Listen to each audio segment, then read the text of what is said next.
In today's video, I am going to be showing you guys how I created this transition in After Effects. The full video is in the link in the description. Let's get straight into it. So this is the edit that we did last time. So we're just basically going to be continuing this edit. So what we're going to do is we're going to take everything and then we're going to right click and pre-compose it all. And we're just going to call this scene 1. You can call it whatever you want. And that's perfect. Now, just right click again. Open composition settings, and then we're gonna be changing it, call it whatever you want. I'm gonna call it test, and then we're gonna actually make the duration a bit longer. We're gonna make it 10 seconds longer, and this is basically just to give us a bit more room to play. So now that we have this, what we're gonna do is we're gonna create a transition, and to do this we're just gonna go up here, we're gonna hold, and then we're gonna go to the ellipse tool just like here.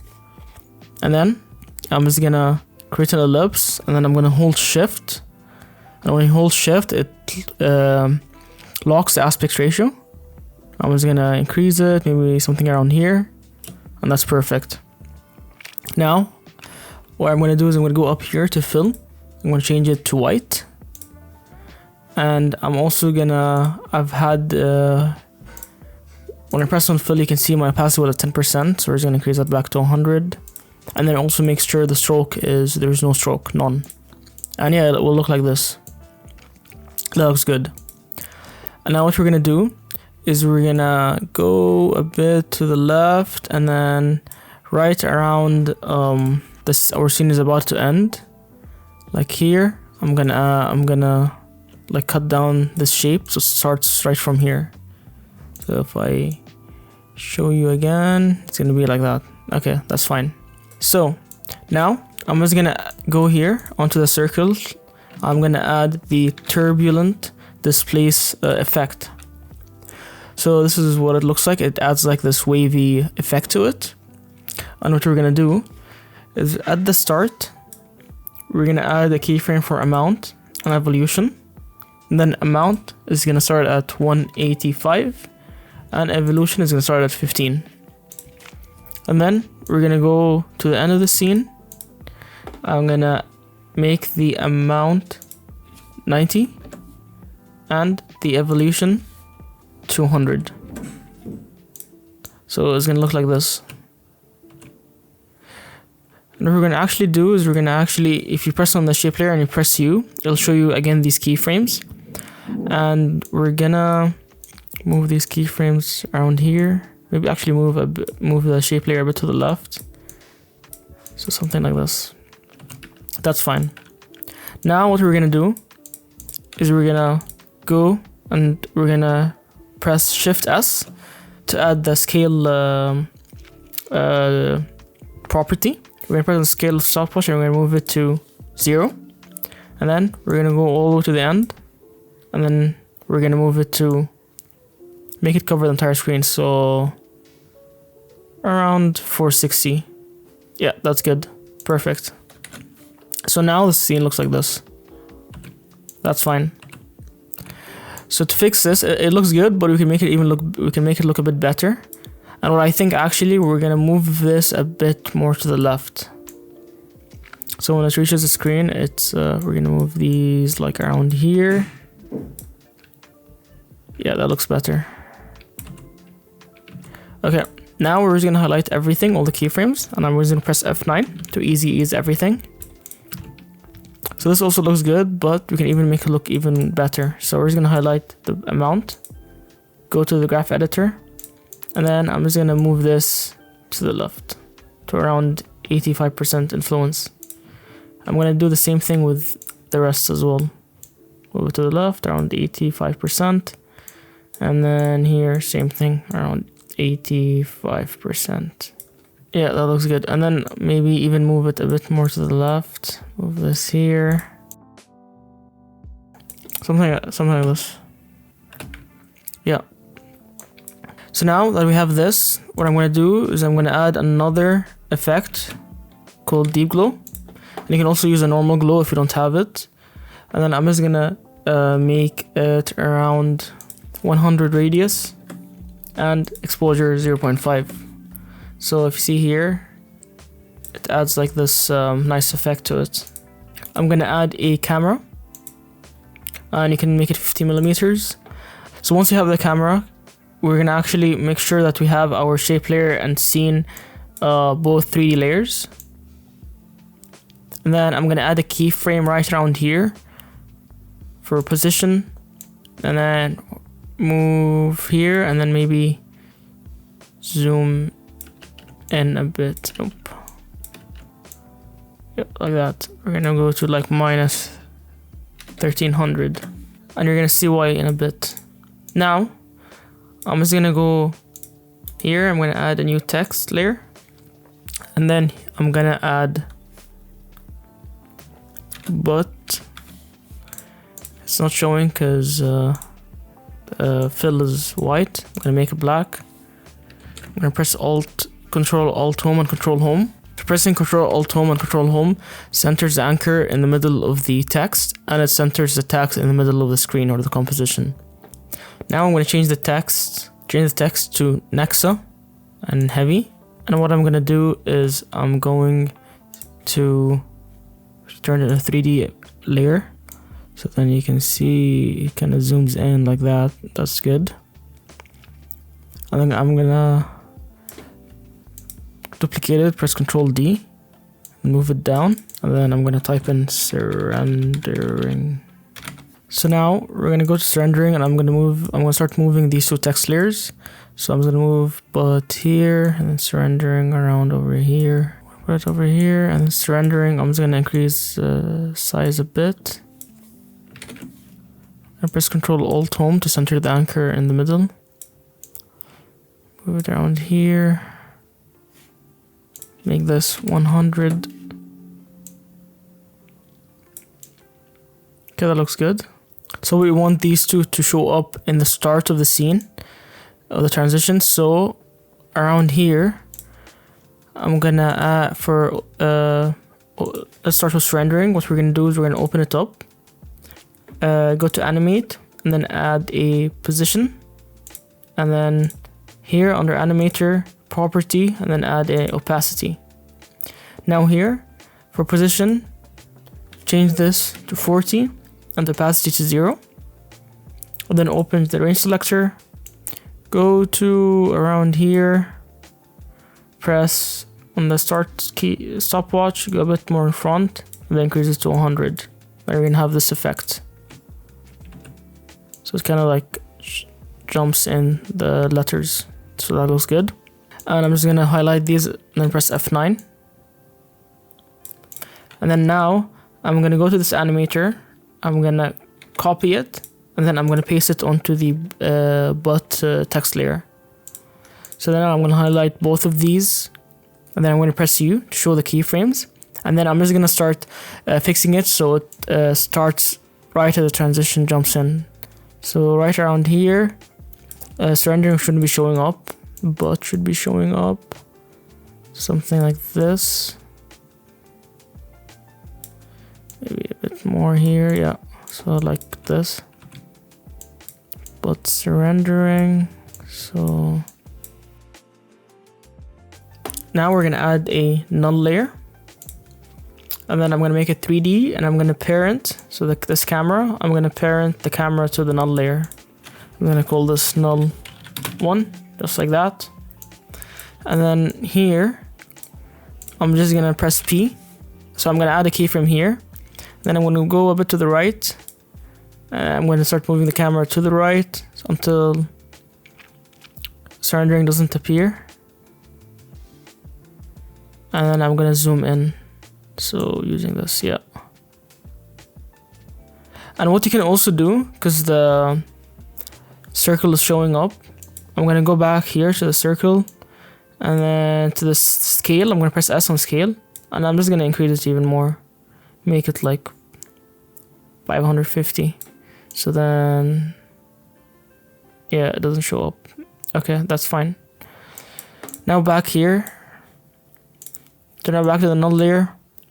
Again, I'm gonna press F9, and then go to the graph editor and move this a bit to the right, around 70 this time. Yeah, that's fine. So it looks like this.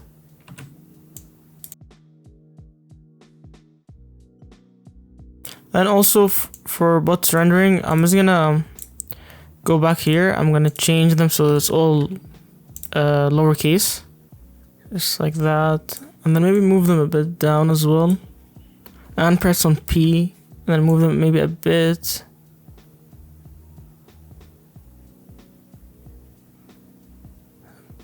To the front. That looks good. And then now here, we're gonna add the following texts. Add a new text layer. Then we're gonna write only. And then I'm gonna make it a 3D layer again. And then it might disappear if you make it a 3D layer. So just press on it again and press Control Alt Home and Control Home. And press P as well, because it might show up in the back. It's probably hiding behind our 3D object, so just bring it inside just like that, and then lower the text size. Then again, press Control Alt Home, move it here, and then now just press Control D to copy it, duplicate it, and then write serves. Now serves, we're gonna change it to Montserrat font and to black, and I'm also gonna increase the size just like that. Perfect. So it shows up like that. That's fine. And we're also gonna, actually I'm gonna change this, it wasn't black, it was actually extra bold. Yep, just like that. And now I'm gonna add a rectangle right around serves. I'm gonna change the color or the fill to around a yellowish orangey color, something like here. That's good.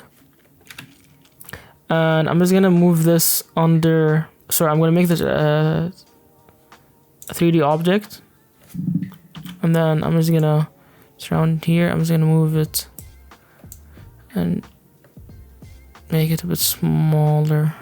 Sorry. Alt Home, and then make the size a bit smaller. Okay, that looks good. Okay, and then what we're gonna do is I'm gonna press Y on my keyboard, and then you see this grayish sphere in the middle.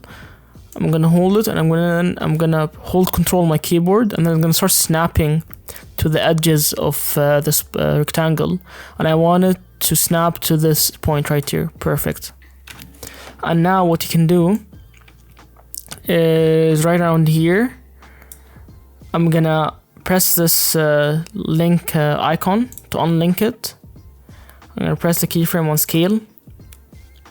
I'm gonna move it to the front, and then this number, I'm gonna move it to 0. And as you can see, this is what it does, which looks good.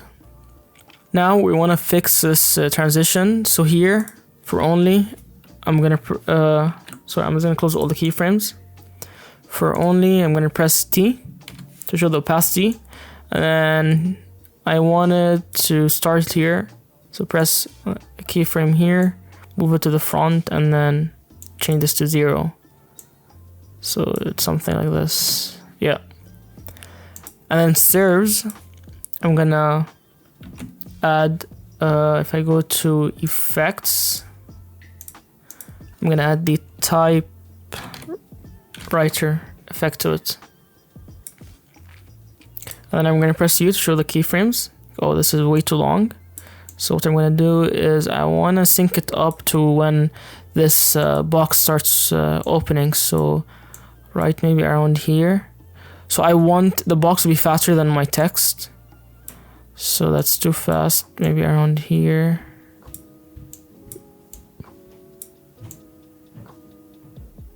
Yeah, it looks good. And then now this, I'm just gonna press F9. It looks good. That looks perfect. Okay. So now we're gonna add the plate to the scene. So the plate is a 3D layer. So I'm just gonna drag it into our scene, and this is gonna show up. And so this is saying that the render has changed. You can press OK. Now what it might do is it might give you another prompt, and all you have to do is you can just press OK. And what it basically did is it changed the 3D render from classic 3D to advanced 3D, which is fine. Now what we're gonna do is I'm gonna move this up right here. Actually, what I like to do usually is actually move everything under my null and camera layers. And then I'm gonna move the 3D layer up here, and then I'm gonna press Control Alt Home and Control Home to bring it into the center of my screen. Now I'm just gonna start playing around with it.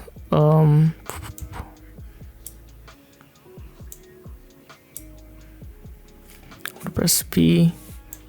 Bring it closer to me. Yep. Bring it around here. Okay, that looks fine. So what we're gonna do now is only serves, and then I'm gonna right around here when the E pops up, I'm gonna add a position keyframe to the decorated plate, and then I'm also gonna go and press Shift R to add a keyframe to orientation as well. So I have these two keyframes, and then I'm gonna move in front and add another two keyframes right around where it's like right around here. Now I'm gonna go to the first keyframe, the position. I'm just gonna zoom out, and then I'm just gonna move it down just like that, and hold Shift when you're moving it down so it goes in a straight line. So now we have this. So that looks okay, but of course we want to make it rotate. So go back to the first few keyframes, and for orientation we want it to start at 15, 135, and 70. 15, 135, and 70. And then we're going to go to the next keyframe for orientation, and then we're going to change it to 3110, 335, and 340. And now it's going to look like this. That's of course too fast, so we're gonna maybe go a bit back. So maybe we're gonna have the plate come in a bit earlier, so around here. So this also looks fine, but we want to actually make it look even better. So to do this, we're just gonna hold all the keyframes and press F9. Then for position, go to Graph Editor, and then move this a bit to the left, around again like 80% influence. That looks fine. And the same thing with the orientation. Let's see now.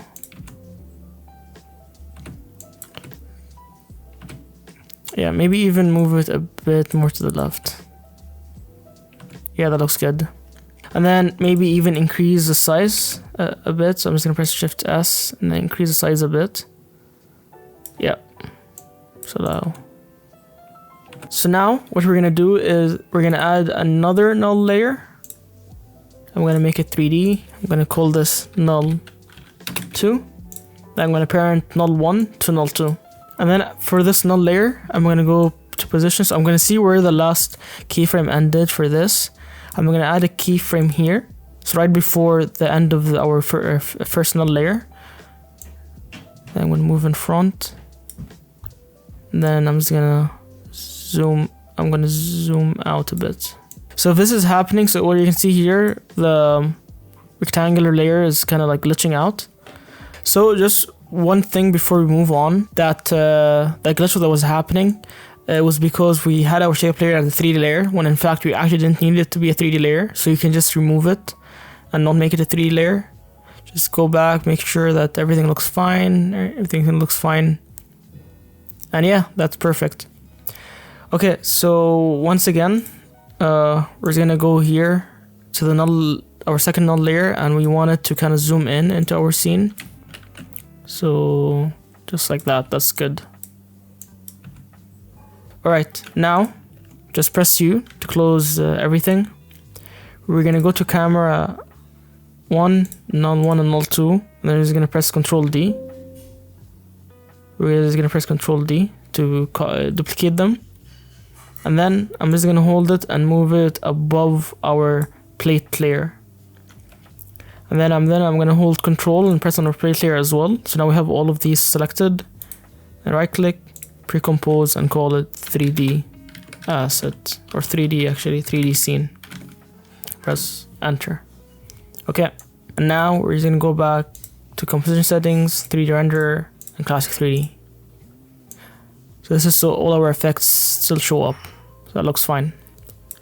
Now what we can do is go to our 3D scene, the one with the plate inside. We're just gonna add the drop shadow effect. So we go to drop shadow, move it a bit, increase the softness, and then decrease the opacity to like 30, and that looks fine. And then what we're also gonna do is go to new, add an adjustment layer, and for this adjustment layer, we're gonna add the optics compensation effect.